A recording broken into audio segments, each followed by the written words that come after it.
بسم الله الرحمن الرحیم. رسول پاک علیہ السلام د دنیا نه د فراتیدو د وفات وخت را نږدې شو.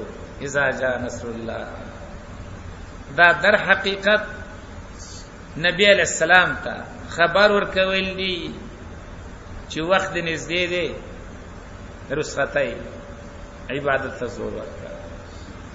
عام صحابه هغه د دې صورت پر راتلو باندې خوشاله شو، او چې کوم صحابه الله مهارت ورکړو نو هغه پریشان شو چې نبی علیہ السلام خو الله د دین د تکمیل د پاره لګلو چې دین مکمل شون په خپل باندې رانځي.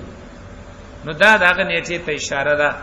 بسم الله الرحمن الرحیم، خاص په نوم د الله باندې چې شروع کو، او د نزول په لحاظ باندې دا د ټولو سوراتونو اخري سورت ته، یو سل 14 نمبر سورت ته، او په دې ترتیب باندې یو سل 10 نمبر سورت ته. خاص په نوم د الله باندې چې ډیر زیات مهربان دی، همیشه مهربان دی، شروع کو. اذا جاء نصر الله والفتح، کله چې راشي مدد الله او بری او غلبه. ورأيت الناس يدخلون في دين الله، او ته وګوري خلک چې ننوځي او داخليږي په دین د الله کې افواجن ډلې ډلې. نو فسبح بحمد ربك واستغفره. ګوره فای راوړله، فا راځي د فار تعقیب مع الوصل. فورا د الله تسبیح وایه، سبحان الله. فسبح بحمد ربك، تسبیح وایه سره د حمد رب ستانه. واستغفره، او بخنه غواړه. استغفار په خپل ذات کې عبادت دی. استغفار مستلزم دی لره نه دی چې خامخا د سړي ګناه کړي او به استغفار وایي، دا دی له مستلزم نه دی. رسول الله صلی الله علیه وسلم ویل زه په مجلس کې، په یو مجلس کې د سلو نه زیات استغفار وایم. صحابه وای بنګ براغه استغفار مشماره دا ویونه بر استغفار وکاو. نو سمان دغه موږ ګناونه وکول به استغفار وایي. استغفار په خپل ذات کې عبادت کې عبادت. فسبح بحمد ربک. ګوري زمنګ عمل ته وګوره او قران ته وګوره چې موږ څه کوو. موږ څه چې الله احسان وکي، زوی نه او زوی ولور کی په زید دی باندې چې راشي 2 رکعات منځ کی، ټوپک او تمانچه برا واخلي، اسمان ته به ونیسي ډزا ډزا ډزا. دا زمنګ د نعمت شکریه ده. فتوحات به وشي، علاقه ورته الله فتح کی، به بچیانو دا د ور ګولې پیدا کړی، اسمان ته به شروع کی، براره به خيږي. دی باندې سوچ نه کوي چې دا خو بیت المال، دا بیت المال د سیماول ولګاو، دا خو چې دینو د جهاد د پر راغلو، دا خو د نمایش او تماشو له نور راغلی. وزکه چې به محروم شي، به لاس مګي د مچ په شان تا په لاس باندې سن ورځي. کمن پدیس ټکی باندې عمل کړي وي چې کله خلک ګوري ډلې ډلې راځي، ډلې ډلې په اسلام کې داخليږي، د کفر نه چې د تختی په کار خدا او چې تا د الله شکریا ادا کړی ته دا غي په ځای راولګي تا دا شي نه شروع کړ. علا قدر ته الله زاد کړه، تا اسمان ته ګولې ونیولې چې ولې ما صدا خېګړه وکړه. هغه یې خا کړی مې په دې نه واخله، آسان خبره ده. خېګړه مې سره کړې به دې نه واخله، ما ته څه مشکل نشته. غم خو ستاده، پریشانی خو ستاده.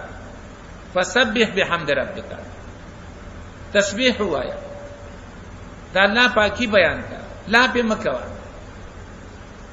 نبی علیہ السلام ته الله فرمای وما رمیت اذ رمیت ولکن الله رمى. نبیشتل تا نه دی کړی، دا ما وکړه کدا شګي د کافر سترګو ته ورسېدل، دا ما ورسولې، تا صرف د لاس نه گزارل دي.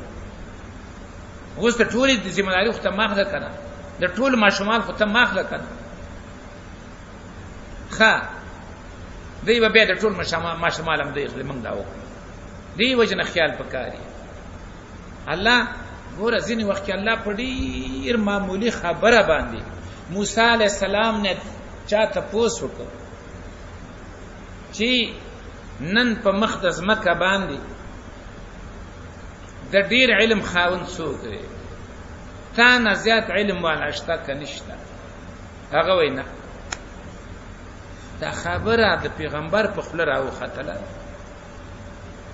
خو الله رب العزت په هغې باندې خفه شو ورته وایي ای موسی زما یو بنده دی هغه تا نه زیات علم لري موسی علیه السلام ورته وایي الله هغه ته د رسېدو به څه لاره وي دغه طریقه ده نو د هغه ځای نه را روان که او په کوم سمندر په غاړه باندې د خضر سره ملاو په فتح مکی نه وروستو صحابه روان شو د حنین په طرف باندې حوازن مخې ته راووتل چې راووتل دی د توپ وخت کې ویل لن نغلب اليوم من قلة لن نغلب اليوم من قلة نن به موږ چرته کمزوري نشو د قلت په وجه باندې هغه خبره الله رب العزت خوښه نه کړه ورته وایي لقد نصرکم الله فی مواطن کثیره ویوم حنین اذ اعجبتکم کثرتکم ستاسو ډیروالی تاسو خوشحاله کړئ خو ستاسو ډیروالی تاسو ته هیڅ پیدا ونه رسوله او دا پراخه ځمکه په تاسو راتنګه شوله خلک سوچ کوي داسې خبره باید د خولې نه ونه وځي چې په هغې باندې نبي علیه السلام خلک راله تپوس یې ترې وکړه ورته وایي اصحاب کهف حالات راته بیان کا د خضر او د ذوالقرنین حالات راته بیان کا د روح په باره کې راته خبره وکړه ولې سبا راشئ سبا چې راله انشاءالله پاتې شو سبا چې راله وحی بنده شو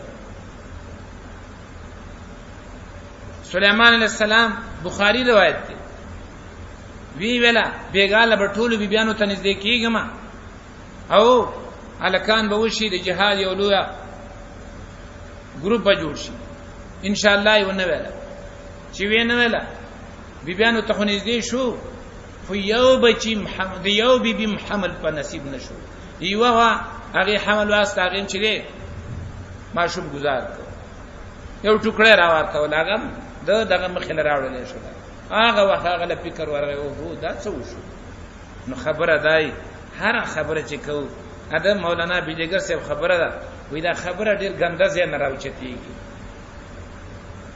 خېټه کې ټول ګن پروت دی د هغه ځای نه راوچتېږي که بره ونه خېجې او دماغ په کار ونه کړي او هغې بې تراکوز نه کړي ژبې ته او همداسې په ژبه باندې جاري شي دا ټول مجلس بدبویه کوي یو وار یې بره وخېجه هلته پې سوچ وکړه چې آیا دا خبره د کولې ده که نه ده نو پس د هغې نه په خوله باندې راوباسه نو هغه بدبویي به بیا نه وي موږ هغه کار نه کوو راودانګو بې نتیجه خطرناکه لاس له راشي فسبح بحمد ربک واستغفره انه کان غفارا فسبح بحمد ربک واستغفره انه کان توابا یقینا دا الله دې توبه قبلونکی مهربان